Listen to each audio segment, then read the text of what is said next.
Washington History seminar on mobilizing the Russian nation, patriotism, and citizenship in the First World War. I'm delighted to welcome all of you. I'm Christian Osterman. I have the privilege of directing the History and Public Policy program here at the Wilson Center and co-chairing this Washington History Seminar. My co-chair, Professor Eric Arneson from George Washington University, can't be here today. He's traveling in Texas. He said he'd rather be here, but he sends his apologies and regrets.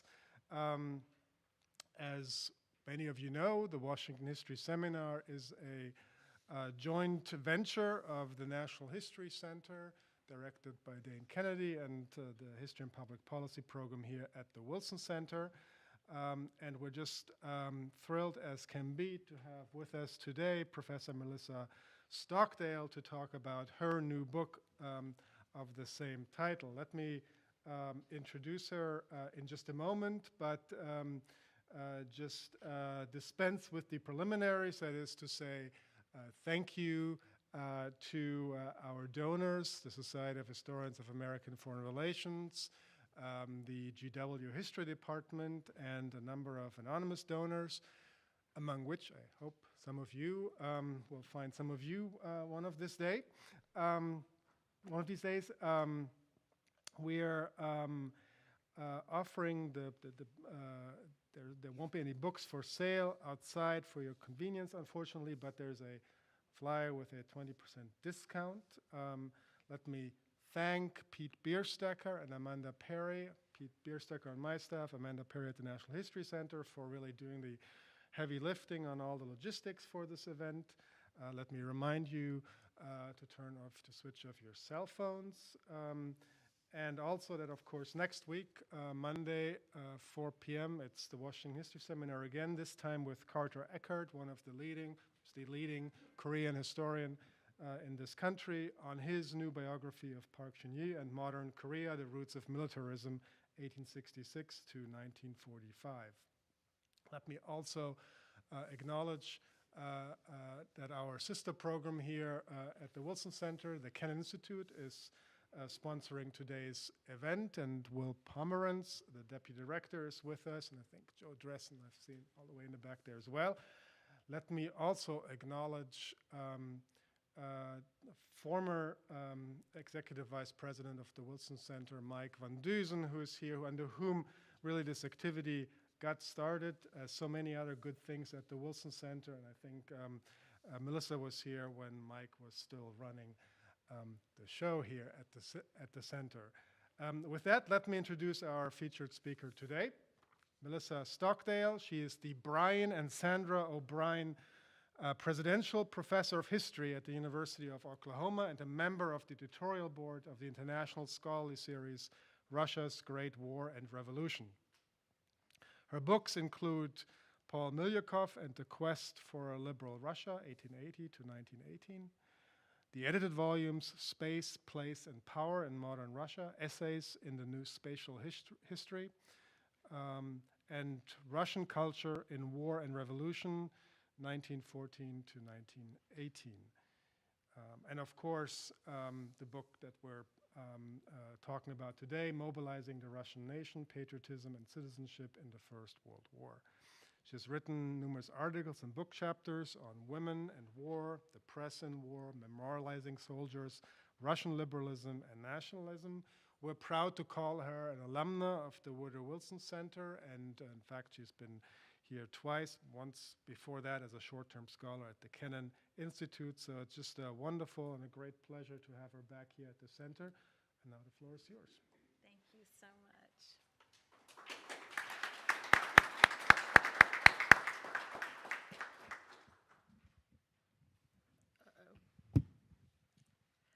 I would like to offer my thanks as well. Thank you to Christian Osterman and the Washington History Seminar for hosting this event and inviting me to share my work with you. There are many friends and colleagues here.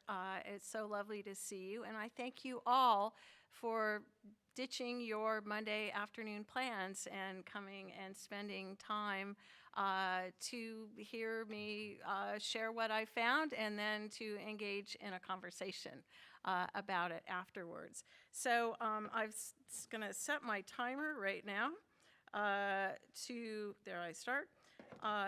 In 35 minutes, it will beep, and that will tell me to wrap it up if I'm not in wrapping mode yet. But I worked on this book for more years than I care to acknowledge. There's so many things I would love to share with you. I'm going to start by reading a quote from a diary written by a 44-year-old Russian historian in summer of 1917. And he was watching his beloved country begin to unravel before his eyes. He was deeply distressed, and this is what he wrote. It is an unprecedented event in world history when a numerous people, which considers itself a great people, has in 8 months dug itself a grave with its own hands. It follows that the very idea of a Russian power, a Russian nation, was a mirage, a bluff, that this seemed only to exist but was never a reality. I think that's a good place to start the talk because my book about mobilizing a Russian nation began out of my previous book on Paul Miliukov and a formidable liberal leader in Russia. And as I was researching the chapter on World War I for that book, I went to read the literature on Russia and World War I and was astonished to find that there was very, very little in comparison to the thousands of volumes about the World War I experience of other belligerents. And then when I started reading that literature, I was still more surprised to discover that many of them attributed Russia's failure in the war to a lack of national consciousness on the part of its largely rural population. To borrow Benedict Anderson's term, they could not conceive of themselves, they could not imagine themselves to be a national community. They imagined themselves only in parochial fashion. The famous aphorism is, a peasant from Tambov will fight to the death for Tambov. But the idea of fighting for Russia seems to him a strange and unnecessary business. And I was startled because that was not what I was seeing in diaries I was reading and letters and the contemporary press. It seemed to me that in fact there was a vibrant and vast imagined political community. So I thought I would delve into that more. And of course, since I started this project, these many years ago, a number of people, some of whom are in this room, like Eric Lohr, have done wonderful work on the Russian experience of the war. And they have taught us a lot about nationalizing processes and everything else. So the book that I want to share with you today builds on a already developing and rich literature, which I think is what scholarship always does, right? It builds on what other people have been doing. So let's see if I can make that work. Do I do it there? Great. So the historiography, as I said, was that basically there was no Russian nation, no modern Russian nation, as the Russian Empire entered the war. Instead, there has been contention that the Russian national imaginary was a product of the Soviet and even more specifically Stalin times. And that would have implications, obviously, for some of those elements, where they came from. And it also contributed to that understanding or widespread assumption from people like Yuri Gotchev, the man whose quote I read you, that part of the reason that Russia could not sustain the ordeal of the total war to its end was that the people did not have a developed national consciousness, and therefore they were deficient in the sort of patriotism, the love of country that would see them through the end of what was a horrible and hideous ordeal for Russia as for other states. Uh-oh, did I just turn it off? I think I did. Well, okay, good. Sorry about that. So the book that I wrote has 7 chapters. I wanted to give you the table of contents just to give you a little bit of a sense of sort of what was going on. I started with looking at these patriotic narratives that were crafted at the start of the war, and how they came together, the elements of them. And also in that chapter, I examined censorship, because censorship was a really important part of the whole war experience for every belligerent. Not only are certain narratives going to be allowed to be disseminated, but many other narratives or bad news or anti-war sentiments or whatever are going to be completely suppressed.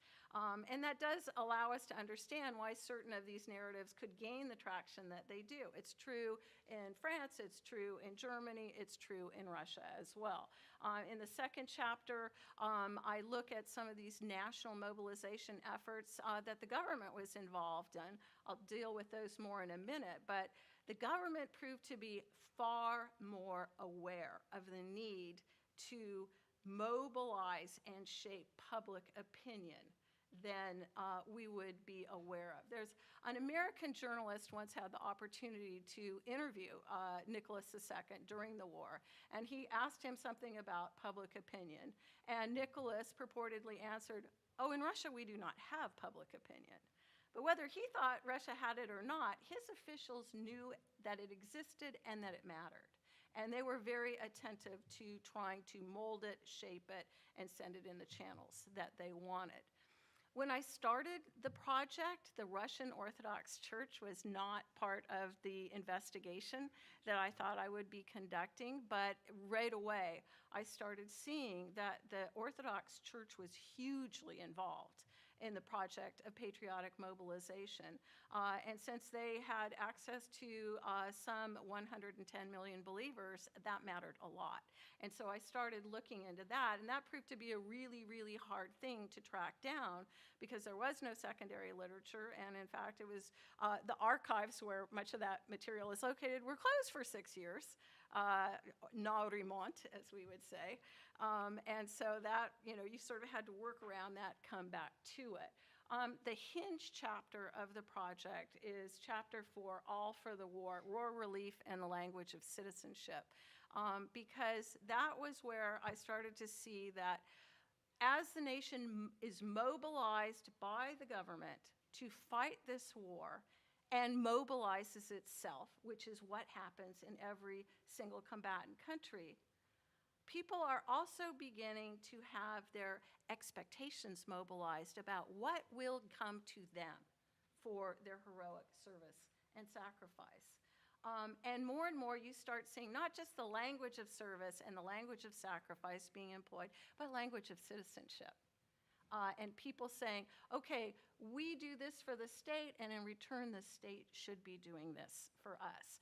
And that was a part of the story that I had not anticipated finding, and it ultimately seemed to me an incredibly interesting and important part of the story, and how people became involved in war relief, sort of the home front involvement in the war is what I'm exploring a lot in that chapter.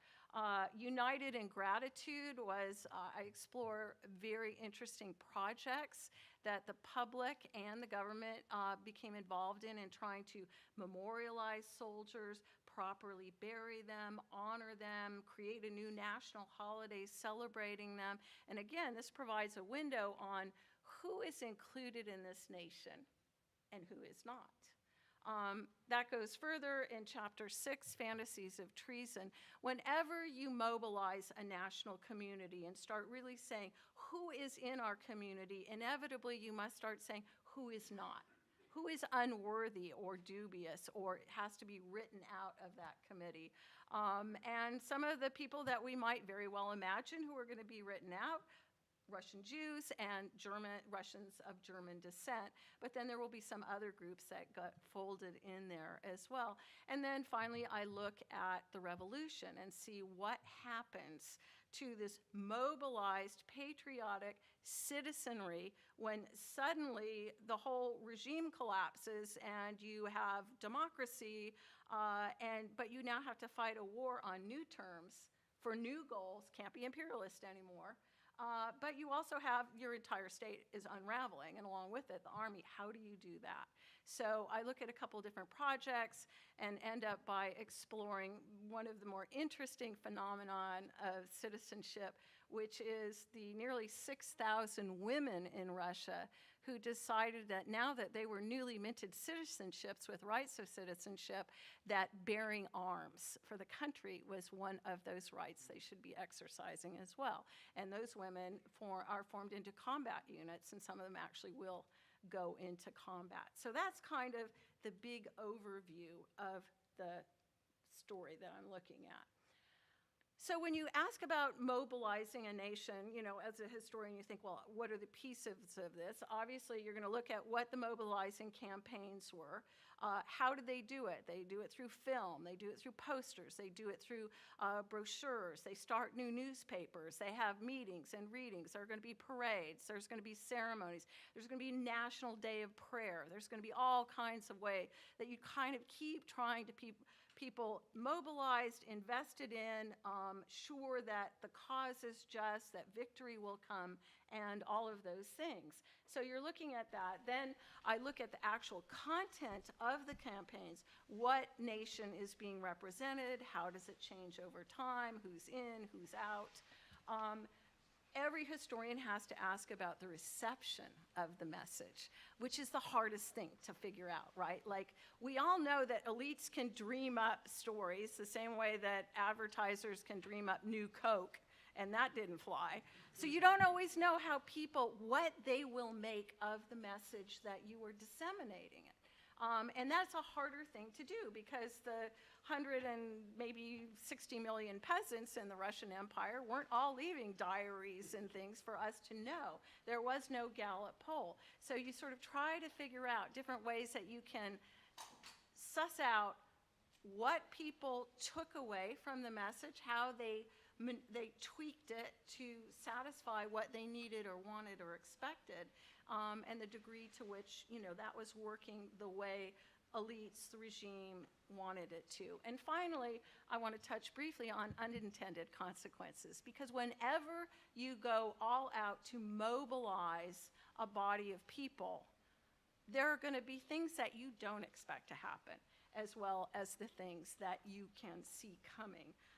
And those turn out to be fairly significant as well. In fact, I think Eric Lohr, who's here with me today, would agree that the unintended consequences were perhaps bigger than the intended consequences of national mobilization. So we know that if you do not get the message out, it can't influence the citizenry, the soldiers, and everything else. And I think one of the things that has been an assumption and a trope of Russia's war experience is that the imperial regime did not fully get this. They did not understand the importance of having mass communications. They didn't dedicate the resources, and they were apprehensive about mobilizing popular sentiment at all. It turns out that we're wrong about that. The first week of the war, the Council of Ministers, they're having emergency meetings, and they're saying, what should we be doing? And they've got a list. They say, we've got to beef up newspapers directed at rural readers. We have to start producing mass editions of pamphlets and brochures that will tell them about what our cause is, why we'll win, what we'll get from it. And a pamphlet in 3 million copies, that's a huge edition, of rights owed to soldiers and their families, mobilized soldiers, like apprising them of the aid and services that are due them. So you can see here, this is a pamphlet that advertises a peasant martyr hero who died during the Great Retreat aiding Russian soldiers. And that was a giant edition, 600,000 copies of that alone. There's all kinds of cards and postage stamps that you could buy for, you know, an extra kopeck or whatever. The money would go to war relief. This one happens to be Georgian. It was not strictly a Great Russian phenomenon. This poster, which says "Our Glorious Allies," shows pictures of Nicholas and other leaders, and it was a free poster delivered to the 180,000 subscribers to the peasant newspaper, Selsky Vyesnik, that was boosted up by the war. They pumped a lot of money in that to get out to the rural readers because they knew that if you want the whole nation to fight, they have to be told what the fight is and why it matters and why the sacrifices that they're going to be asked to make are worth making. And all of the governmental efforts, of course, are coming on top of commercial efforts because in Russia, no less than in any other belligerent nation, publishers realize that patriotism is also sells. So that we're going to have journals and magazines and all sorts of things that people will produce commercially and they will sell at great profit to a public eager to spend their money to consume this literature and engage with the stories and messages that it's telling. In fact, 817 new newspapers and journals came out in 1914, 1915. Many of them were actually about the war. Some of them are very ephemeral. Some of them will last for the entire duration of the war. There are things called Our Heroes or Heroic Tales. There's the Illustrated News of the War. There is the Chronicle of War that we see on the right-hand side. On the left-hand side, Vojna yi Evray, that was a new journal that began in 1915, The War and the Jews, that was put out by a joint Jewish-Gentile committee meant to combat some of the very anti-Semitic stories and rumors that were going around and the behavior that was being directed against the Jewish population. So this is on a mass scale. It's not just for consumption in Petrograd and Moscow, the two capital cities. It is occurring in many, many, many provincial cities and so on, and it is directed to very, very diverse audiences. Another thing that we know from Benedict Anderson and other scholars of nationalism is that to feel yourself part of a nation, it's very important to be able to visualize the nation that you belong to, the community that you belong to. Just as every American child would instantly recognize the silhouette of the map of the United States or the continental 48 states, it's important to know what that is. He calls it logoizing the nation. And maps were important.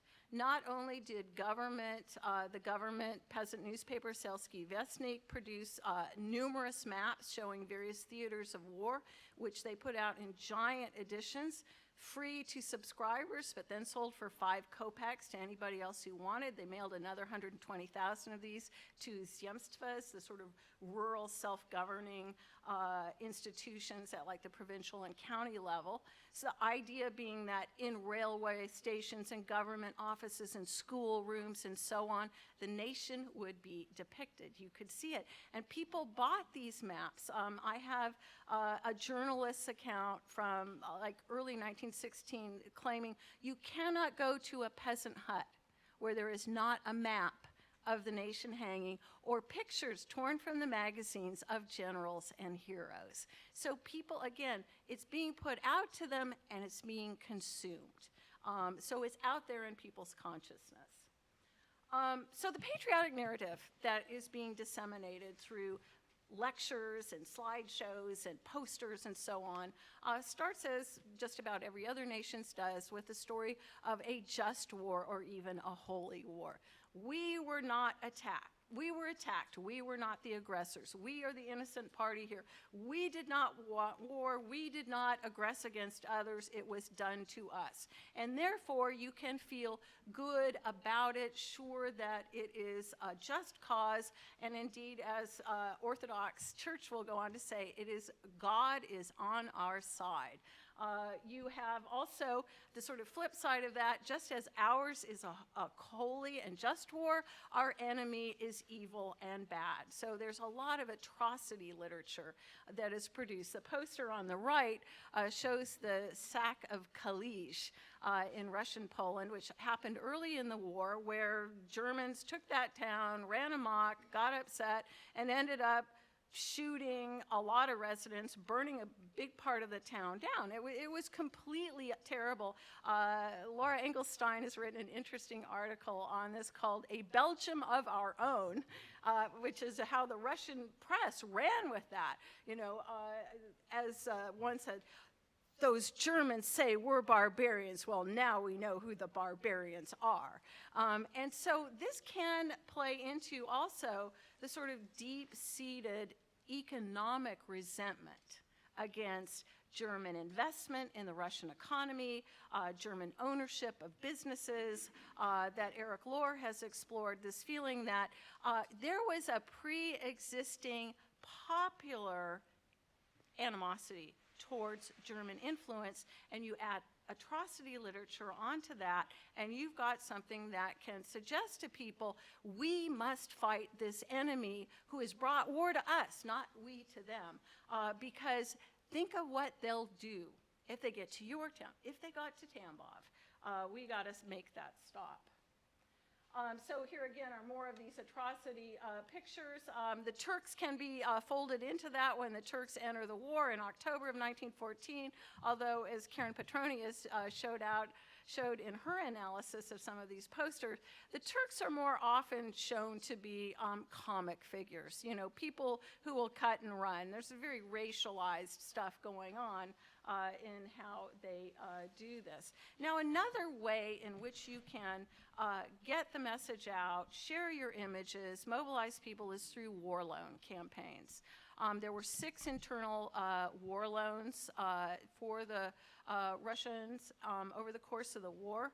And there's some dispute about the degree to which they can be called successful. The second one in 1916 was subscribed at a rate of 94%, which is really not that bad.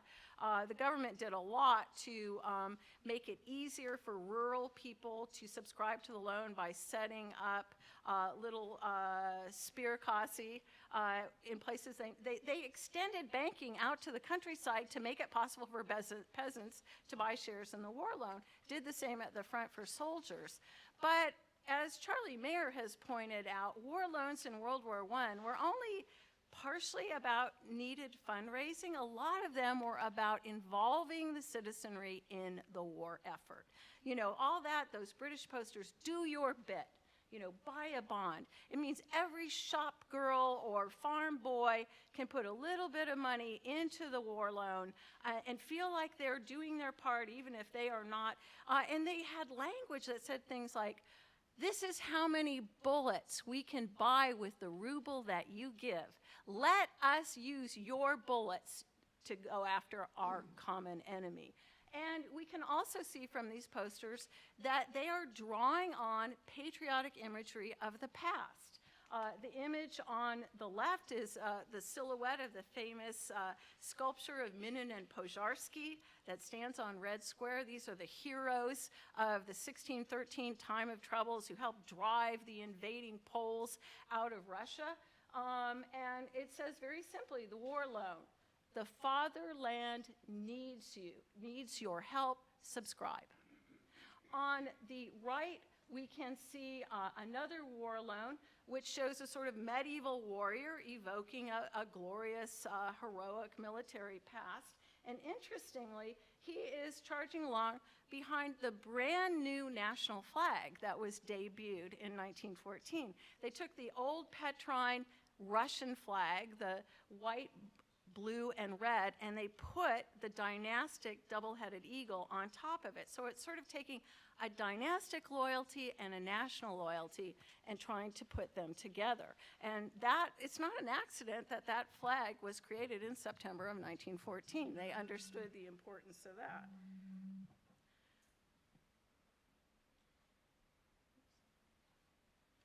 So they created national days of prayer, pilgrimages. Pilgrimages were a popular way of expressing your patriotism.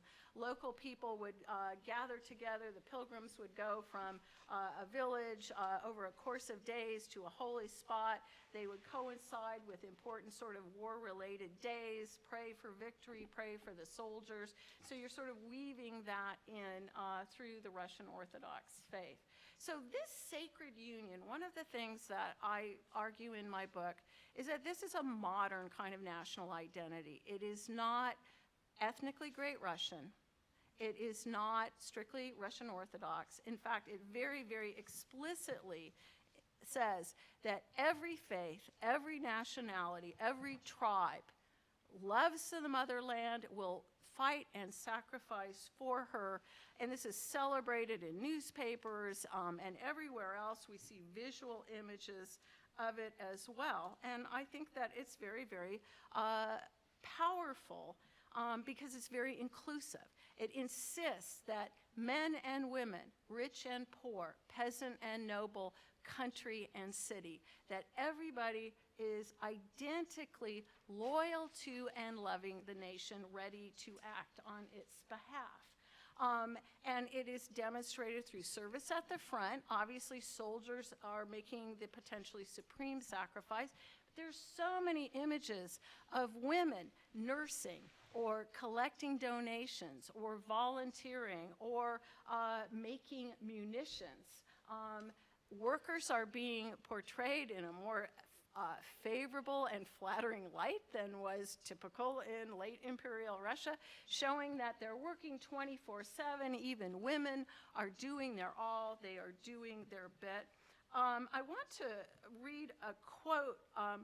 One of the sort of iconic moments of Sacred Union was when news of Germany's declaration of war was formally declared.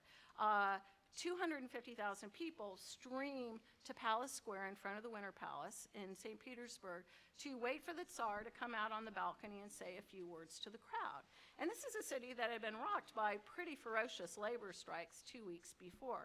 Nobody knew exactly what was going to be happening. He comes out on the balcony, and these people spontaneously drop to their knees and start singing the national anthem. And this was blazoned on every newspaper. It was referred to as the union of Tsar and people. Here's a quote from a contemporary newspaper that says, "Just a few days ago, we scarcely realized the existence of this mighty spirit, this suddenly blazing deep love of the motherland that is now revealing itself. The sacred union of the Tsar and his people gains in strength and scope."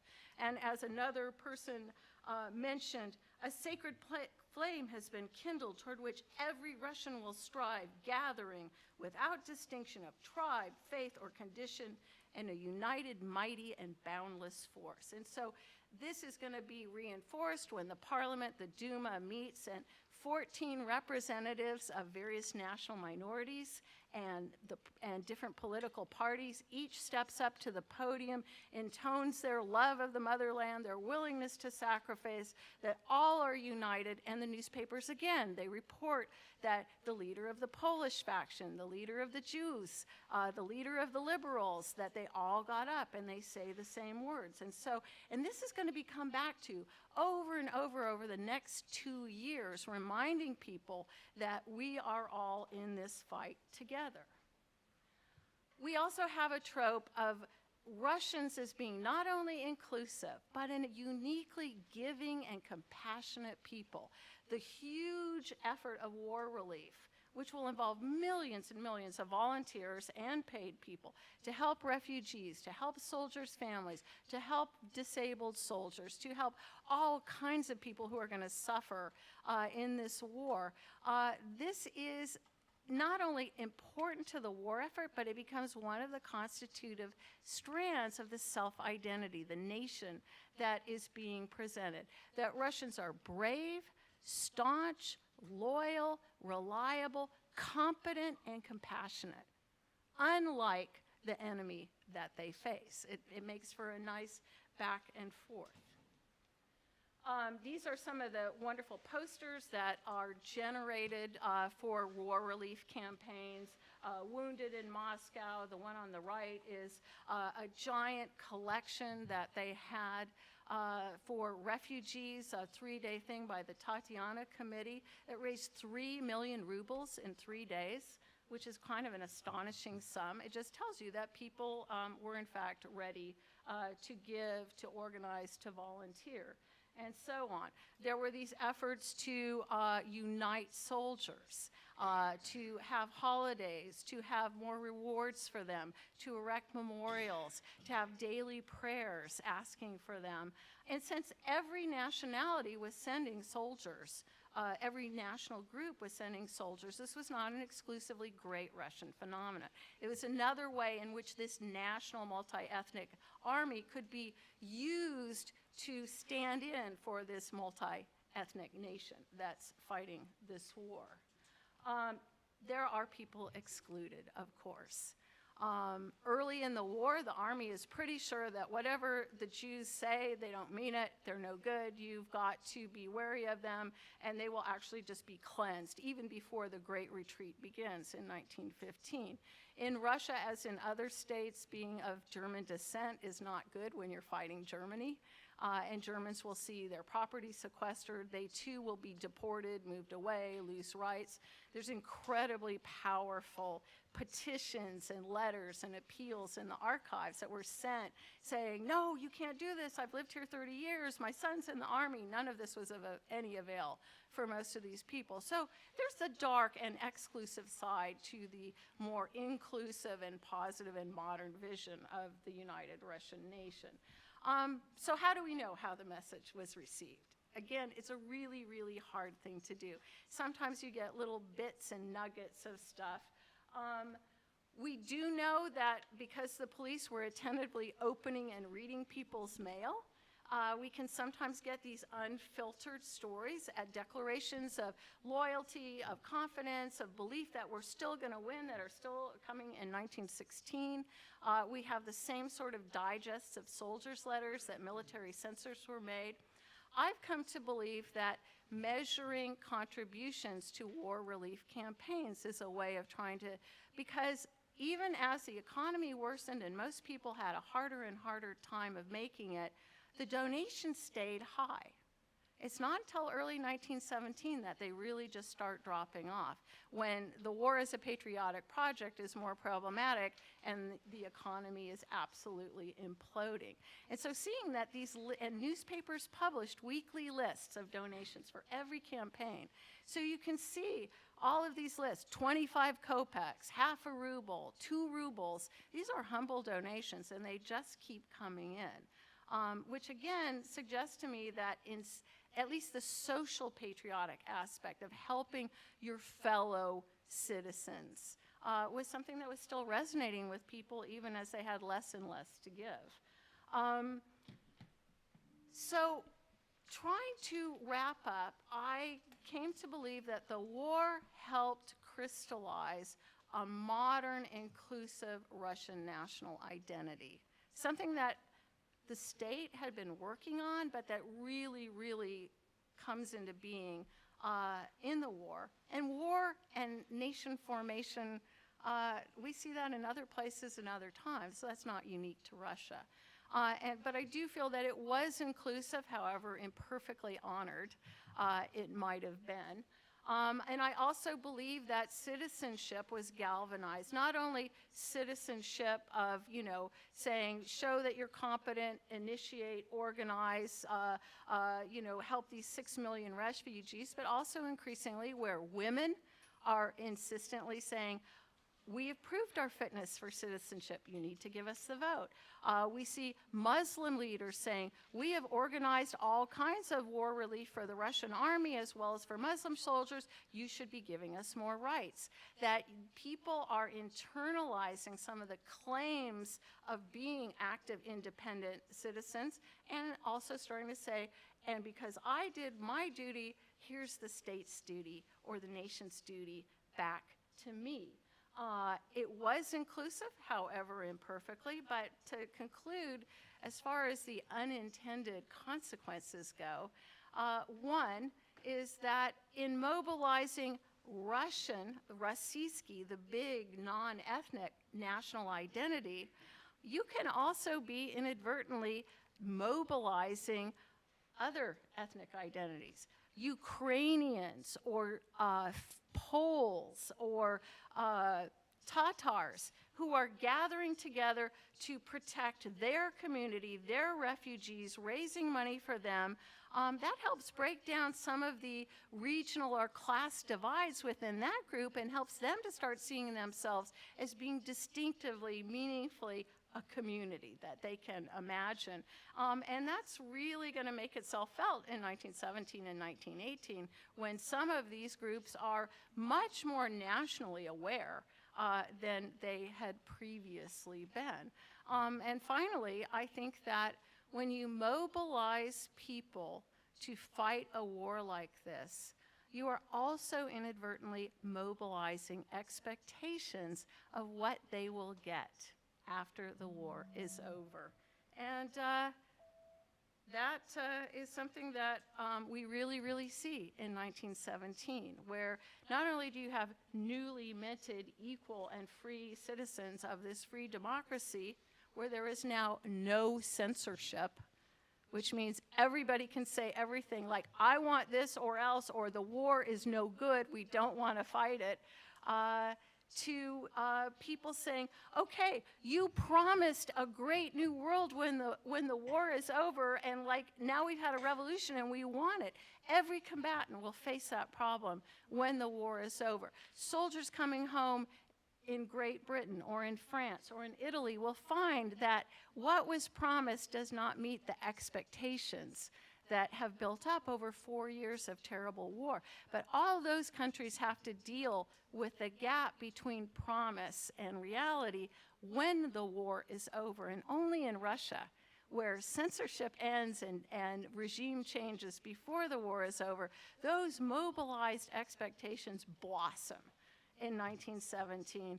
And no one can fulfill them, even though one party is willing to promise a lot that it can't deliver. So, thank you.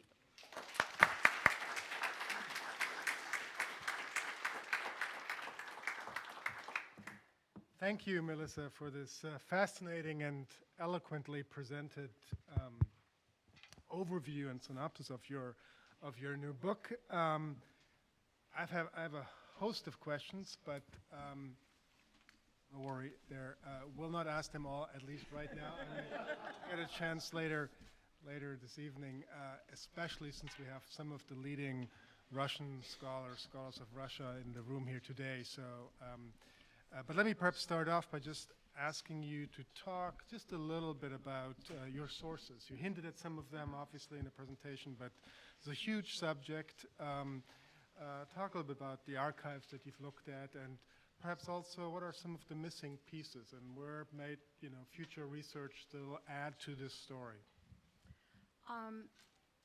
There turns out to be a vast source space available for a project like this.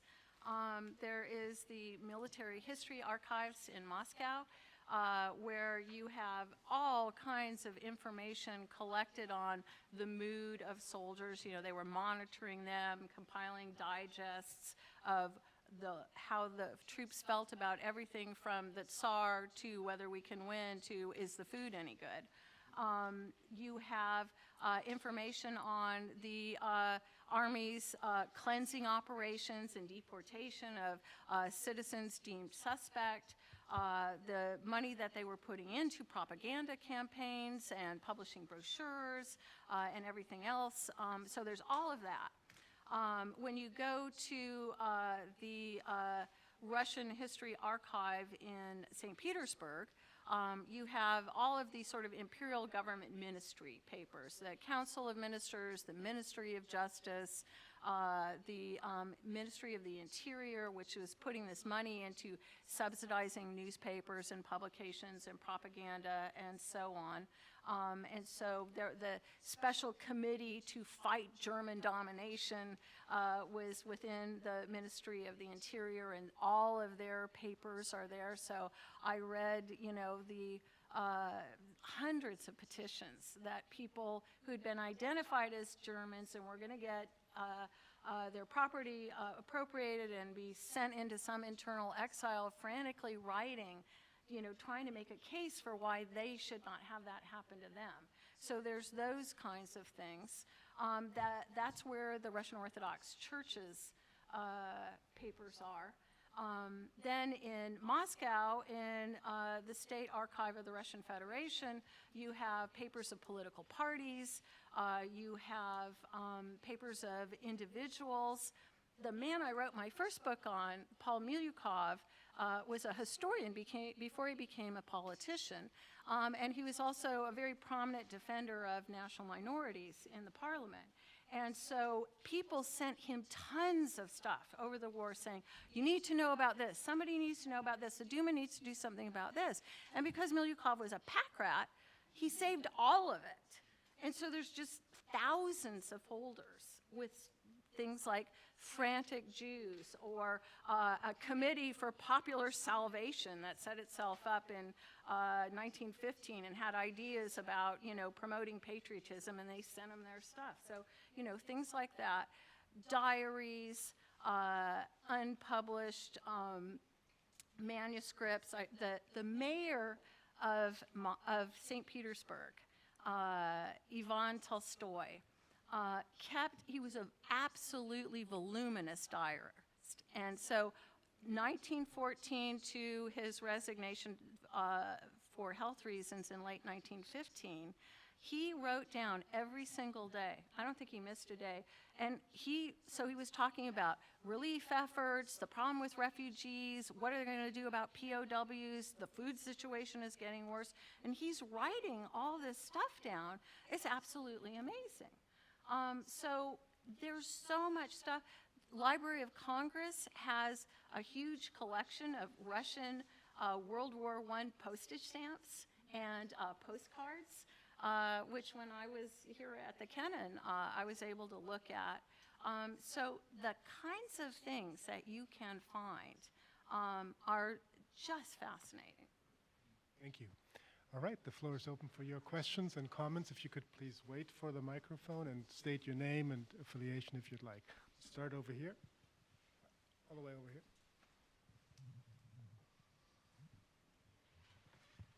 Two brief questions. Wonderful Your name? Stephen Shore. Two brief questions. Wonderful presentation. It seemed to invite a comparative analysis of how what happened in Russia in 1914 through 18 was similar or different from what happened, say, in Germany, France, Britain, or the U.S. I mean, you could say the only similarity with Germany is that they both ultimately lost the war. And then a comparison with what Russia did in the Great War with what the Bolsheviks did in 1941. Was there any Soviet effort to learn from the successes and failures of Russia's effort in the Great War? That's a really interesting question. Karen Petroni has written a wonderful book about memory of Russia's Great War in the Soviet Union. And she suggests that they were certainly learning lessons militarily. And that they were also very attentive to the fact, which they also were attentive from the revolution, that no matter what happens, try to keep the cities fed.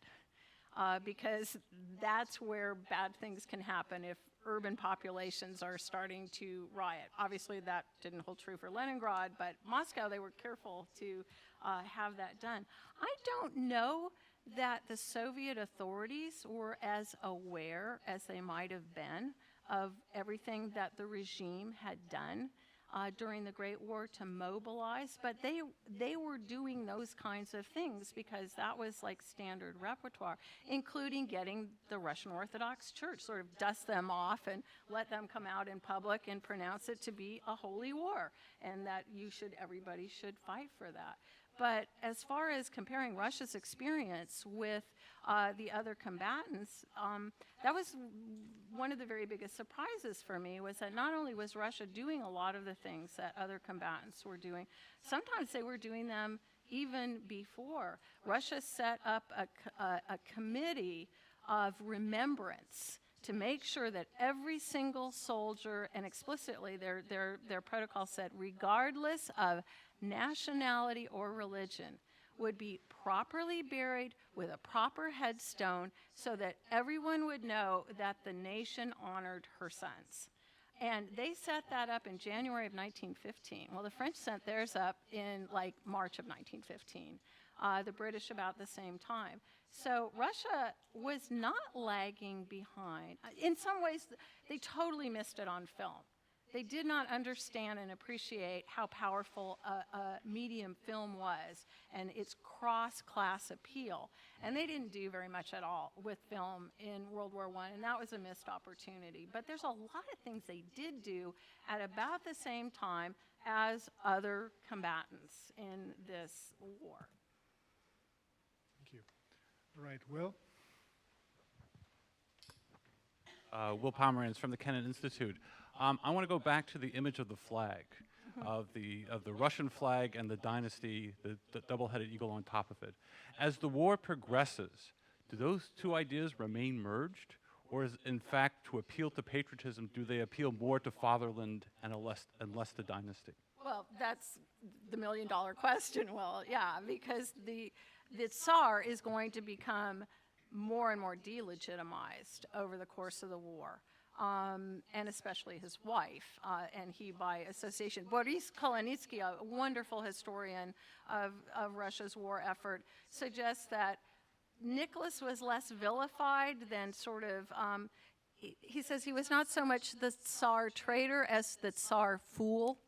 But having your commander-in-chief and sovereign be a fool is never a good thing. So yeah.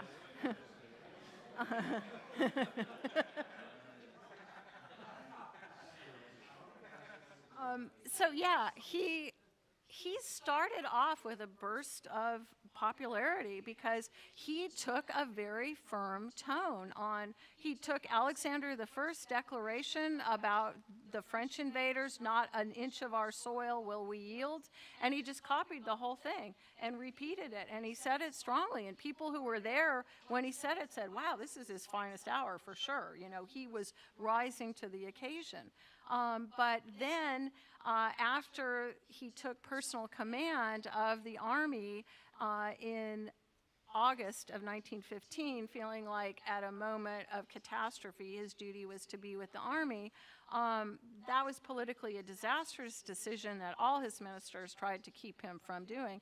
It creates a vacuum in Petrograd. It allows more scope for the empress to start influencing appointments and persuading him that disloyal ministers must be, you know, removed and replaced with people who were deemed to be loyal to the dynasty, often not terribly confident. You're having more and a souring work relationship between the parliament, the Duma, some of the public organizations that are doing war relief, and the government itself.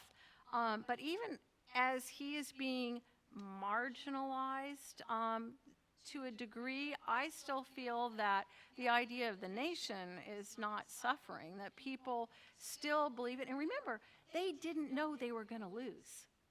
Through the end of the Brusilov campaign in summer of 1916, they thought they were going to win this war.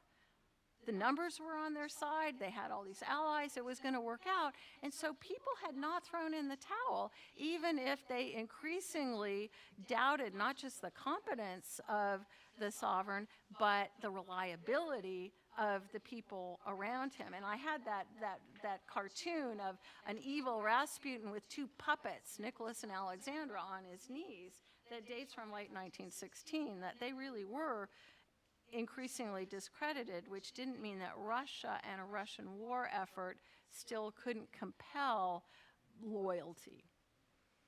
Thank you. Over here. Thank you. My name is Lillian Whillans, and for your wonderful presentation, большое спасибо.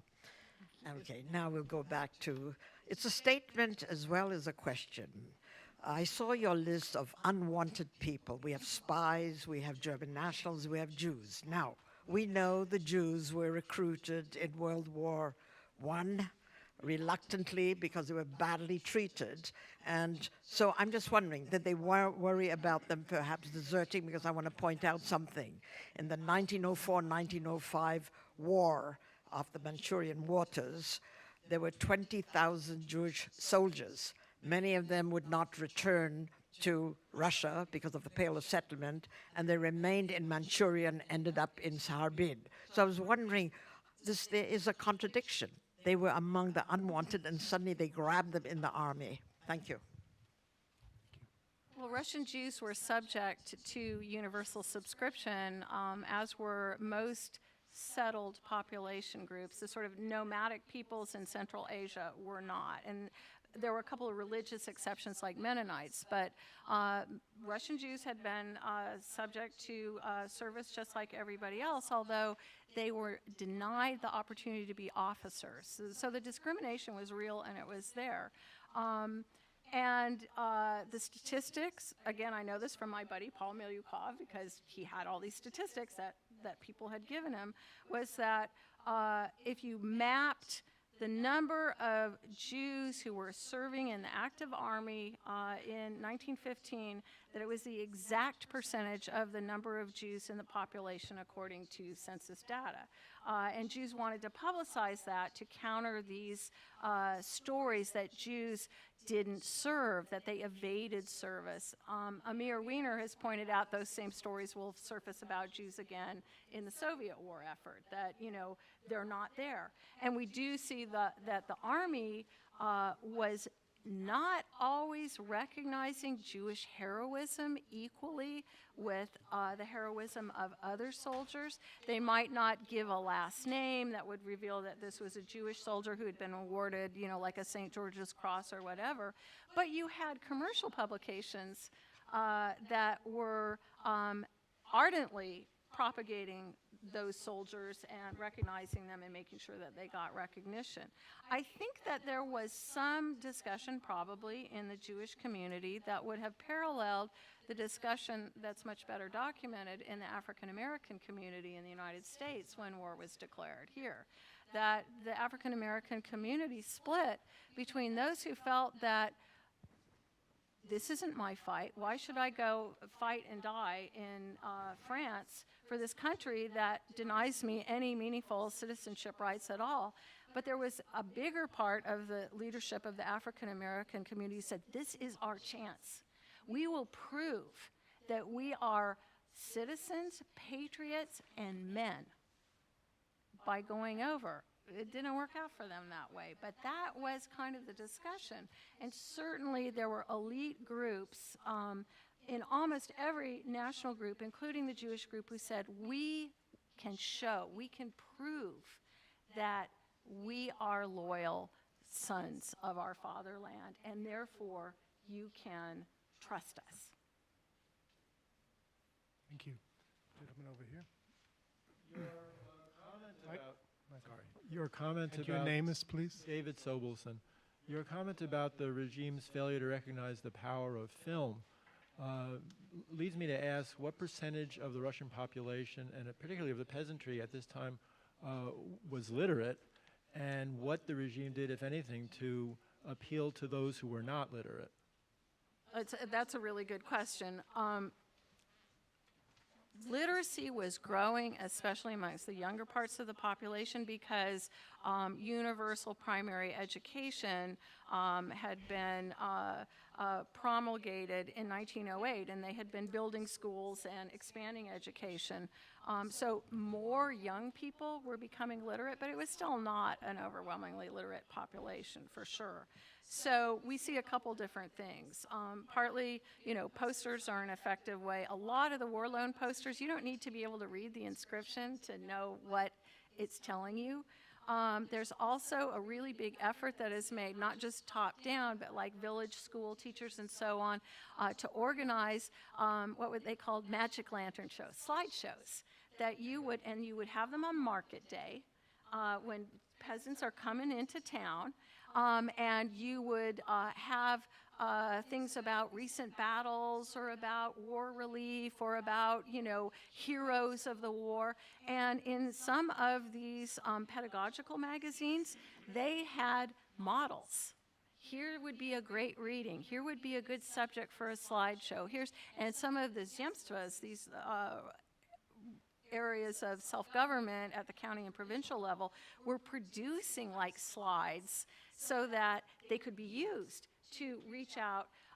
There are a lot of wonderful paintings of people reading out loud newspapers to a circle of attentive villagers, because in a not very literate society, that's how a lot of news is going to be propagated, is that the literate people will read it out loud to the illiterate people so that they can hear it. Now, sometimes that can have effects that you don't expect. One of my favorite discoveries when I was working on the chapter on the church is I found a file that was called Political Crimes, and it was one for each year of the war.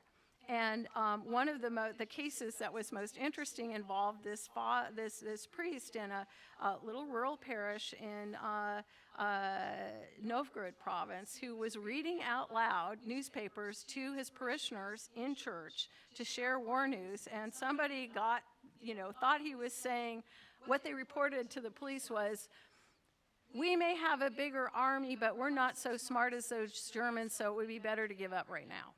And he was reported to the police, and a civil and parallel religious investigation were launched, and they ended up clearing him by saying that his parishioners had misunderstood him. But as the Archbishop wrote in his wrap-up, he said, "It is never wise to read out loud to semi-literates, and especially in church." Which again reminds us that you can craft whatever message you want, but you do not always know how the message is processed and understood by the audience it goes out to. Great, thank you. Eric? Hi, Eric Lohr from American University. This is a great book. I don't know how many have read it, and you should all read every chapter of it. But if you don't have time for that, the one chapter you cannot miss is the one on the Orthodox Church. It is really new stuff, and it is the first time anyone's really delved into it. And so I'd just like to invite you, Melissa, to share a few of the amazing details, which are really poignant and really interesting, about how the church was absolutely central to the mobilization for the war. And I'd just like to also give a shout out to another book, a kind of broad secondary literature book called Old Holy War, which kind of shows the same thing for all the other countries. It turns out in the last 100 years of our secular world, we've underestimated, I think, the role of religion in mobilizing for the First World War everywhere. Jane Winter has been pounding this theme for years, but it still hasn't really sunk in. And so a lot of things were mobilized during the First World War, not just nation, but also religion.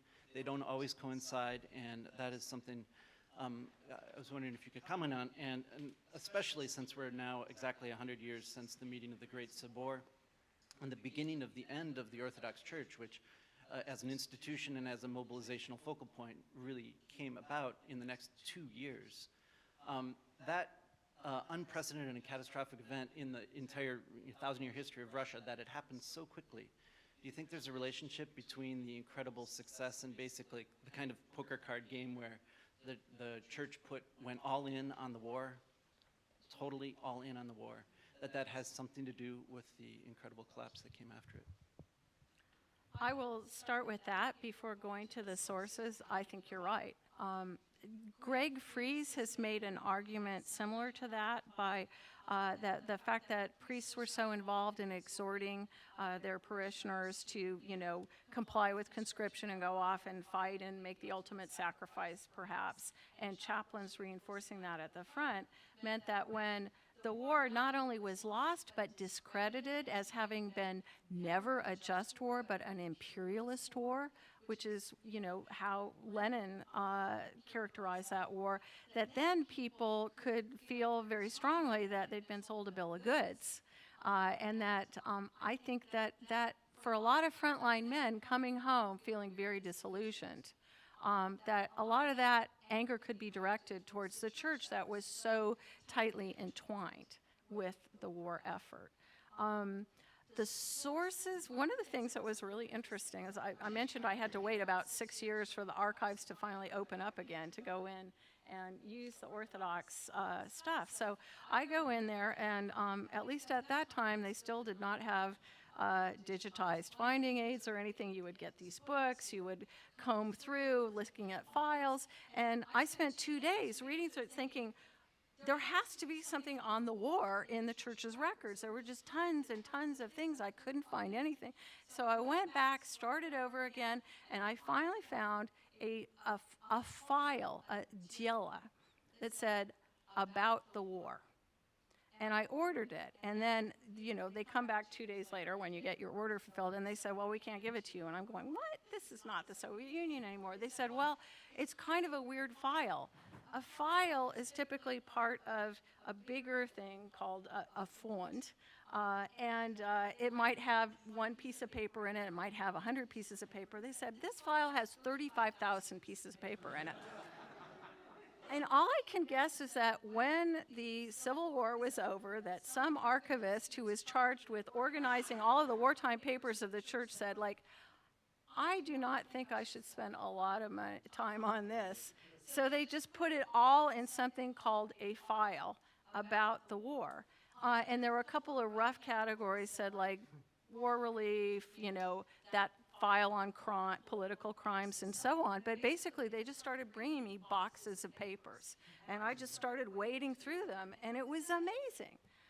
One of the things that the Orthodox Church decided to do, besides the statutory, we're going to have some new prayers for victory, and we're going to have collections and so on, is that they decided to reach out and help at the rural level, that they were going to make sure that every one of Russia's 41,000 parishes that did not have a parish guardianship council would get one.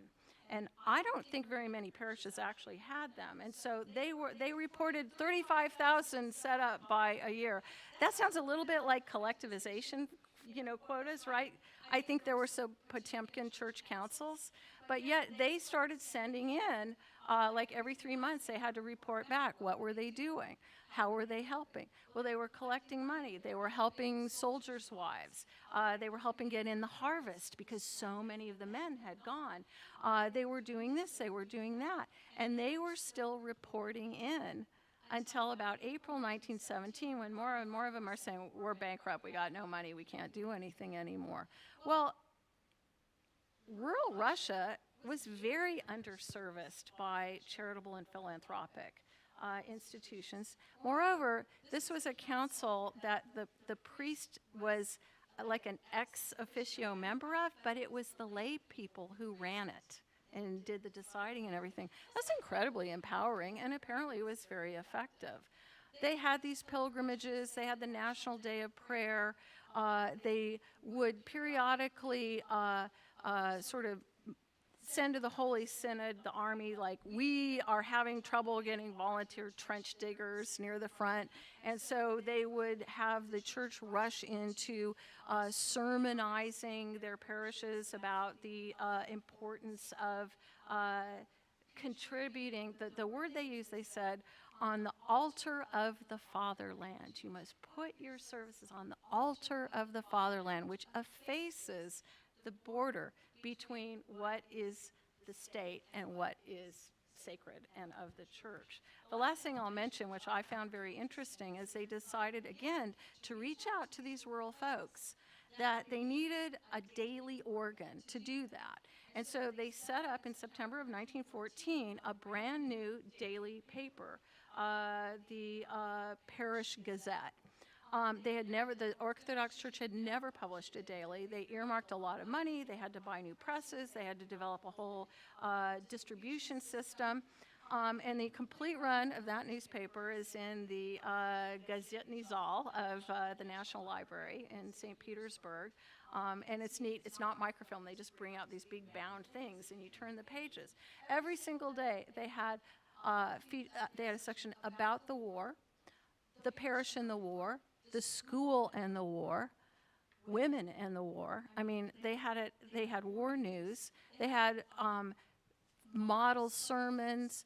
They had model plays that children could put on about the war to raise money. They had examples of how to write soldiers' letters and assuring people that soldiers wanted to get those letters. It was an incredible undertaking. And they invited readers to send in their letters and experiences of what they were doing in their village, and then they would print them. And so, you know, these are the ways in which you're sort of ramifying these networks and connections amongst people. And it's very, very powerful. But of course, it's only directed to the Orthodox, and this is by no means all an Orthodox community. So there's a problematic part to that as well. And as Eric suggests, by making there is no space between the state's war project and the church's embrace of the war, which means when it all goes sour, that people can, I think, turn some of their, especially the soldiers, their anger against the church was like, why didn't you tell us a little bit more about like what it's going to be like? Wait, the next person on my list was the gentleman in the blue shirt who just walked out. So I think Bill Stivers then, and all the way in the back, and then Michael. I'm Bill Stivers, federal pensioner. I'd like to repeat the question I asked you in the elevator, and you've already answered a great part of it. But in brief, it is very, very well known that the Austro-Hungarian and German empires conscripted national minorities without any further ado into their armies. In fact, Angela Merkel's grandfather was Polish, served in the German army in France. This was before he moved to Berlin in the 1920s. And in both cases, it worked militarily. There was, and particularly in the case of the Austro-Hungarian Empire, the army cohered as well as it could. There were no national mutinies. So my question is, and you've answered it already, I think, to a great extent, is did the national minority problem appear in any way to undermine the military cohesion of the Tsarist army? And what, pray tell, would impel a Ukrainian, aside from coercion or the Orthodox Church, to fight for this empire anyway, not to speak of a Latvian or a Lithuanian? It's a really important question, and as far as we can tell, there was not a minority problem with compliance with the draft up until at least summer of 1916. And these people were not only fighting, but fighting well. And I had stumbled across something that I found very interesting. In early 1916, the Duma introduced a bill to equalize the rights of all Russian citizens regardless of nationality, because different nationalities had different obligations and privileges at that time. And they said they wanted it to be even. So this was sent over to the Council of Ministers, and they were all asked to weigh in on it, and they all wrote memos. And most of them said, oh, good idea, can't do it during a war. But the Minister of War at that time, it was still Polivanov, wrote, and he said, actually, while I agree it's not the time to do it, I feel like I have to say that the experience of the service by non-ethnic Russians in the army has been absolutely superb. They have proven themselves to be every bit as loyal, brave, and willing to die for the motherland as, he puts it, the core Russian population. And he says, therefore, it is incumbent upon us when the war is over to adjust our policies to reflect that they are completely in this with us. This is what the memo he wrote to his fellow ministers.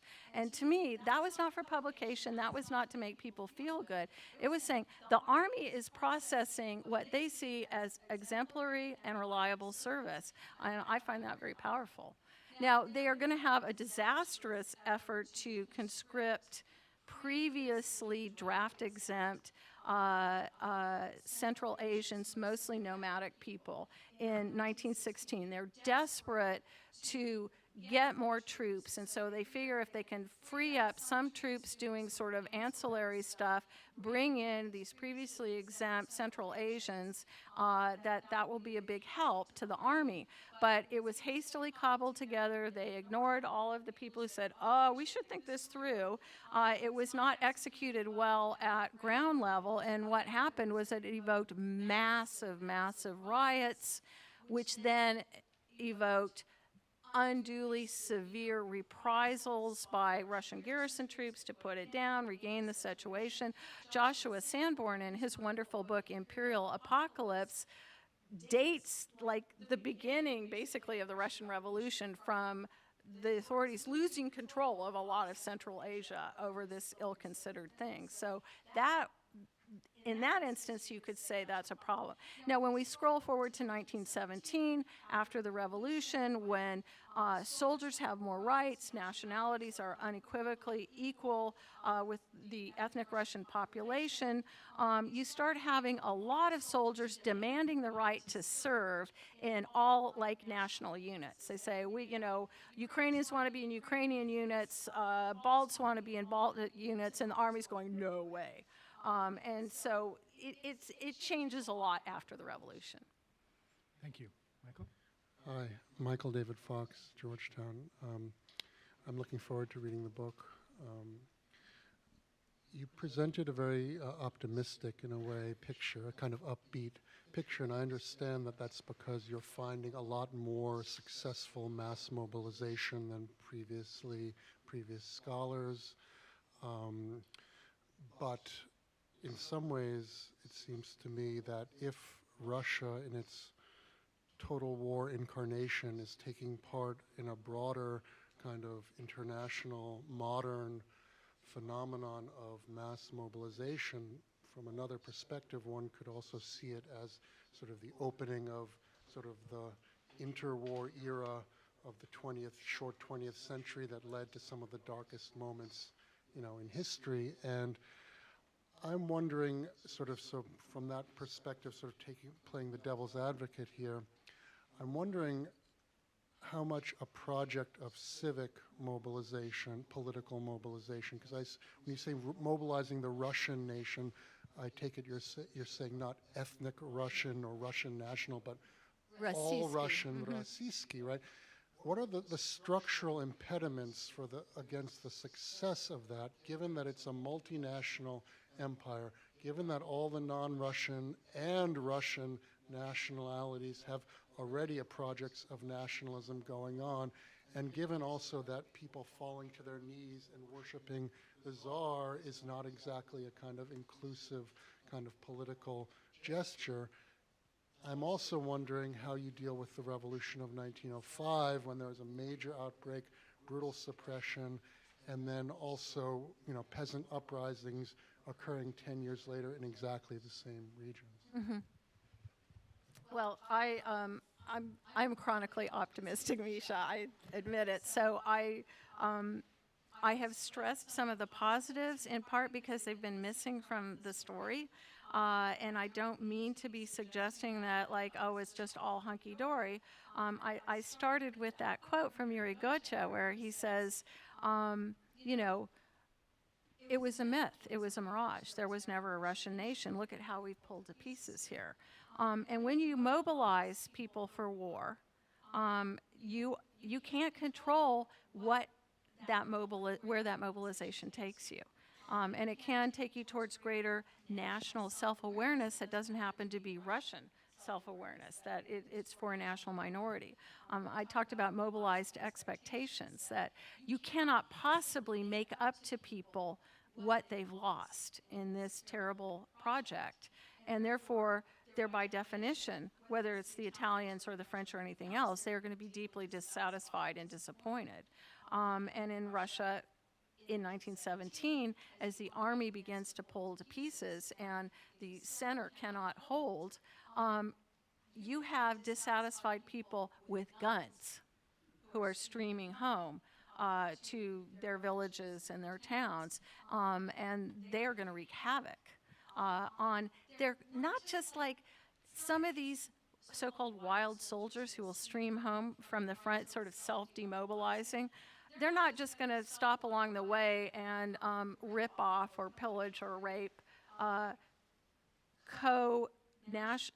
fellow citizens who don't happen to be like them. They will go home to their home village and do it to their own folks. We know that. That record is there. So in mobilizing people for violence and suffering privations and then losing control not only of the army itself but of the narrative that says it was all justified and good, you are unleashing people who will do terrible things. And again, that's not going to, I mean, look at what those demobilized soldiers are going to do in Germany in 1919. It's not strictly a Russian story. But yeah, I believe that suppose Russia had been able to ride it out to the end, the war, and that they ended the war on the winning side. Whether they'd had the revolution in February or whether monarchy lasted, there were going to be all of the economic dislocation, the human dislocation, the staggering costs, the kind of bad economy that the Russians were going to face afterwards. You would have had giant problems.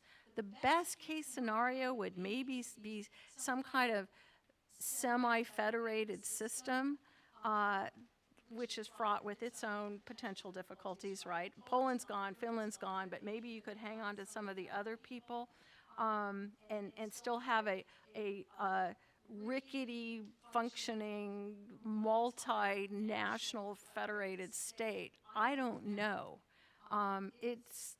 It would have been really, really tough. Thank you. We have time's running out quickly, so let's take a sort of final round of questions. Tom, and you, and then gentleman here. And Tom Schwartz, Vanderbilt University. Unfair question. You were working on this book at a time when Russian nationalism had a revival. How did your historical sense of how this mobilization of Russian nationalism, the themes, the ideas, affect your observation of the 21st century invocation of Russian nationalism? Thank you. That was going to be my concluding question, so that's perfect. The gentleman over there. Yeah, microphone. And name, please. Tom Dallaire, retired State Department, also former IREXer in the battle days, 1979, working on the Russian war economy, World War I. It used to be very difficult to pry anything out of those people. My question is now, I mean, times have changed. What do you find among Russian scholars who are working this subject? What are their primary interests? What are they trying to delve into? What are they trying to show for their own population and their scholarly community? Great, thank you. Final question over here. I'm Steve Grant, independent scholar. I'm sorry I haven't read the Russian Culture and War book because this question I'm sure is answered there, but any equivalent of a George M. Cohan, popular songs, poetry, I'd just like to know just a brief bit about that. That'd be lovely to hear. Great. 3 questions, 3 minutes. Melissa? We'll be ending this on time. Okay, well, I'll try to be really long on the easy one, and then it will be all over. I'll take them in reverse order. Steve, popular culture, I'm not aware of any like really hit tunes the way you had Over There or something, but you do have some of these heroes, like the Cossack Kuzma Khrushchev, who supposedly killed 11 Germans while sustaining 16 wounds on one day and got a St. George's Cross. People adored him. They made mini movies about him. They had popular sort of vaudeville style estrada shows. There were posters, there were postage stamps. He was still selling 2 years into the war. So you do have some of that kind of stuff, even if, and poets were mobilized. I don't know if any of their poetry, Osip Mandelstam wrote poems for the newspapers about the war. So you did have that, but I think maybe the heroes were the ones that caught on the best. For Russian scholars working on the war, I mean, there are some Russian scholars who've done just absolutely amazing things. There is a scholar who's been painstakingly working through those thousands of soldiers' letters, Alexander Astashev, and he's written like this 500-page book just documenting soldier moods, what they experienced, and everything else, which is really, really amazing. There are other scholars who've been working on the demographics, which suggests that Russian losses were higher than we thought they were. Smirnov and others. Some people have done some regional things. One of my book I admire a lot is by a scholar named Igor Narsky, who works in the Urals, and his book about the revolution and the Civil War, but it starts in 1916 with sort of the phenomenon of soldiers starting to head home. It's called Life in Catastrophe. But the subtitle of section 1, which is really compelling and tough reading, is called From Freedom to Cannibalism. And it's just kind of charting what happens when it all goes to pieces. So there's been some wonderful stuff on the war. And now that people can get into archives, or like in the case of Narsky, regional archives, we're starting to get the picture outside of maybe certain select locales. Finally, Tom, your question about nationalism today. I mean, certainly all of my Russian friends tend to be distressed on the one hand about how exclusively nationalistic, great Russian nationalism seems to be. Even as some of my most liberal friends are super happy about Crimea coming home, which was kind of a surprise to me. The Russian Orthodox Church is certainly playing an outsized role in sort of thinking about Russian nationalism in the Putin regime. Russia's also, even though the Russian Federation is still a multinational, multi-ethnic state, it is a much more great Russian state than was the empire. Whereas great Russians were approximately 49% of the population in 1897, they're about 70% of the population of the Russian Federation. So I think that kind of puts nationalities in an even more problematic place as far as being not as outside a part of the population. But I think that one thing that, and Eric, I think you'll perhaps share this opinion, one of the ways in which you could mobilize popular sentiment during World War I was to appeal to resentment against foreign domination, especially in the economy.